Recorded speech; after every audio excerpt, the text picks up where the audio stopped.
Good afternoon. Thank you for joining me again here at Romano Mazda Service. Just a couple things I want to go over with you guys today, and that is the importance of full synthetic oil. So, a couple reasons why we use full synthetic oil and have strayed away from using conventional.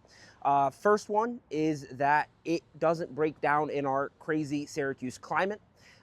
The full synthetic oil does not really thin out in the summer and thicken in the winter. It stays nice and stable for your engine to run efficiently.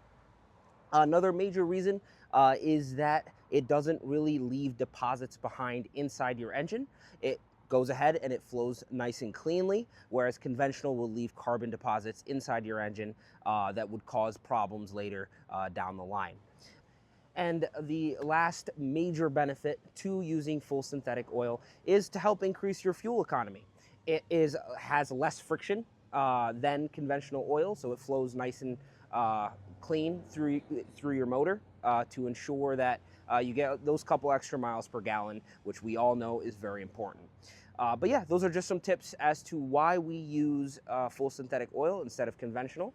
Thank you very much for joining me here at Romano Mazda Service, and I look forward to seeing you next week.